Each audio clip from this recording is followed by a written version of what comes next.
Hello again, everyone. This is Dennis Sullivan, Sports Snippet, Sunday, May 26th. Hello, hope all is well. Let's review a few things here. As we get started, I just wanted to, of course, discuss the hot topic in the world of sports, at least the world of sports that I'm watching, and that is the NBA playoffs. So let's discuss that here for just a short while, and of course, the big game Saturday night, of course, between the Milwaukee Bucks and the Toronto Raptors. What a great game that was, guys. Game 6, Milwaukee's got to win this game to go home for Game 7, right? Force the Game 7. But it didn't happen. Toronto comes through and just does what they do well. I mean, in a second here, I'm going to review with you what I'm personally seeing as the successful formula that I'm seeing for the Raptors. I'm really liking what I'm seeing, but let's just touch base real quick on the game itself. So this was Saturday night, Game 6. I'm thinking, Milwaukee, what a great performance. They were up by like 15. They might have even been up a little bit more. I remember a 14 or 15 point lead in the third quarter. Next thing you know, it gets cut down real quick. It's down to like 7 or 8. Next thing you know, we're starting the fourth quarter, and I think it was like a 2-point lead for the Bucks going against the Raptors with that crowd. That crowd is at least a 9 out of 10 in my TV viewership. Never been to a Toronto Raptor game, but just watching the games on TV, that crowd is like a 9 out of 10, I'm going to say, in home court advantage. It could be a 10 out of 10. I'm just saying 9 out of 10. I mean, might as well just give them a 10. That crowd was just ready to go, ready to see their Raptors play in the NBA Finals for the first time in franchise history. Raptors, of course, were a franchise started in the 1990s, never been to a Finals before. I was looking too, actually, a couple days ago, I was looking into a little bit more of the Milwaukee Buck history also. And their only NBA title was back in 1971. This is as the Milwaukee Bucks back in 1971. A guy by the name of Lou Alcindor, a.k.a. Kareem Abdul-Jabbar, or is it the other way around? No, he became Kareem Abdul-Jabbar, right.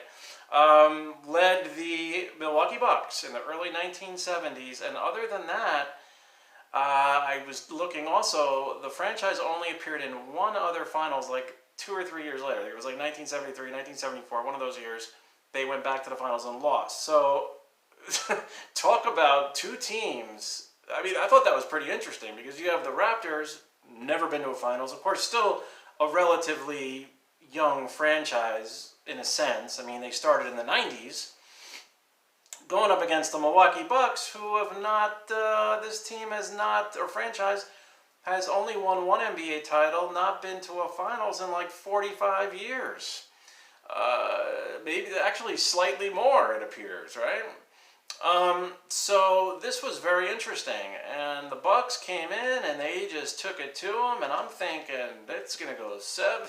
We're going to see 1 seed versus 1 seed, meaning Warriors versus Bucks, and we're going to go to Game 7. Bucks are going to win by 10 or something, and that's it. But it just didn't work out that way. Okay. What did we see besides Kawhi Leonard? I mean, did we see anything besides Kawhi Leonard? Well, yes, of course. We did. But this guy, Kawhi just took over. He took over the series. He took over the Eastern Conference Finals. He did, in my personal opinion, he did overshadow Giannis, which is very hard to do. Giannis still played fine. I mean, he played really well throughout the playoffs, of course.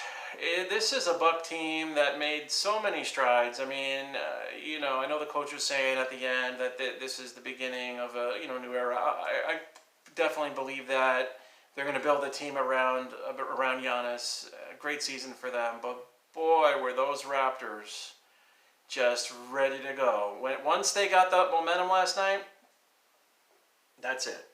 all over. That was it. You had, of course, Kawhi with the 17 rebounds, which I believe is a career high. I mean, the guy had 17, second highest rebounder on Toronto last night, had 5 rebounds, okay? Or it was either 5 or 6. It was 5 rebounds, and it was the point guard, Kyle Lowry. So it shows me that Kawhi just kind of willed his team. He led by just fierce play, aggressiveness. I mean, 27 points, 17 rebounds, 7 assists. Can we say more? The secret to the Raptors in this postseason, from what I've witnessed, it's the superb play of their leader, of course, Kawhi Leonard. But then, you got 3 other players that are nice complementary players in Kyle Lowry, who had a very good Eastern Conference Finals, by the way. You have Marc Gasol. I've said this before. What a tremendous pickup that guy was. He was well proven over in Memphis for many years. Great. That was an awesome pickup. A veteran now, older guy. He's not going to give you 20 points. He's not a 20-10 guy, but he's a good. He's like your 12 to 14 point, maybe 7 rebound. Maybe he goes a little higher there sometimes. I haven't seen much high rebound games from Marc Gasol as of late, but he can get you those rebounds too. A good long-range shooter can kind of stretch the defense. And Siakam provides that hustle, that determination. He's kind of got that it factor. He's diving on loose balls. He's all over the place. He's a very, he's a winner, man. He's out there. He's making plays. He's just there for the team, and I think he had about 18 points in Game 6. So, of course, the big question is, are these guys really going to beat Golden State? Are they really going to beat Golden State? People are probably sitting at home going, watching Game 6 last night going, yeah, this is a lot of fun, but they're not going to beat Golden State.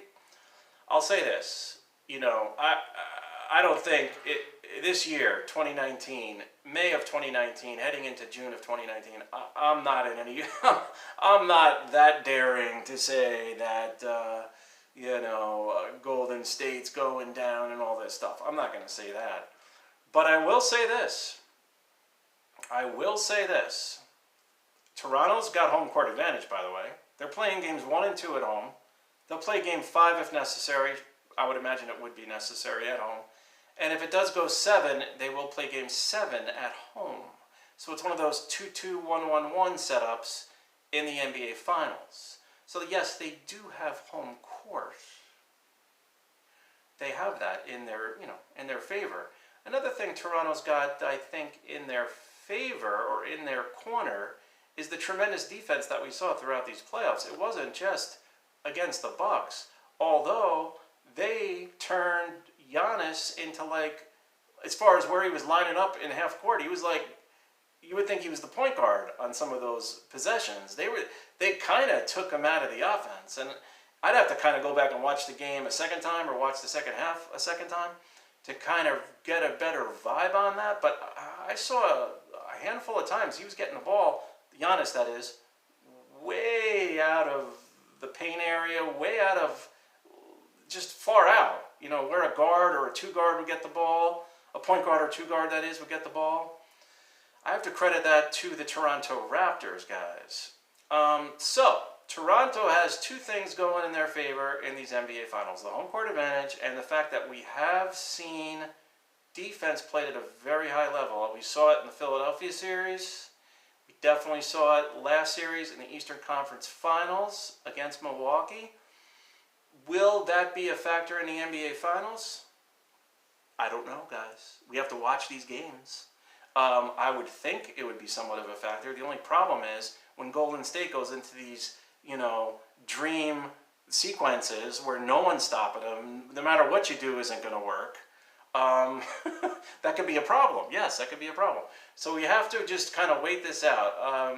Don't forget, Golden State was playing great when they swept a really good Portland Trailblazer team. They were playing outstanding. Now you get some time off. Yes, Durant has healed. They beat him without Durant, but now Durant hasn't played for a while. Golden State, who is playing outstanding, hasn't played for a while. Could there be a little rust? We'll see. We'll see. A lot of this is going to be very interesting, how it all plays out. As far as an interesting matchup goes, oh yeah, I think we got a very interesting matchup. We have a very, I think, shall we say, likable NBA Finals. I mean, this is one that I would definitely, by likable, I mean, you'd want to watch this, you'd want to tune in. So that's my thoughts, guys. NBA Finals starts Thursday, so that's in, let's see, about 4 days. It's Sunday evening now. And that's pretty much it for this Sunday, guys. I definitely appreciate you watching Sports Snippets. This is, of course, Dennis Sullivan, and as you may or may not know, you can subscribe, by the way, just below. Please like and subscribe if you are inclined to do so. And I will see you soon. I'll talk to you soon, and you have a great rest of your Sunday, and I'll be on very soon. Thank you.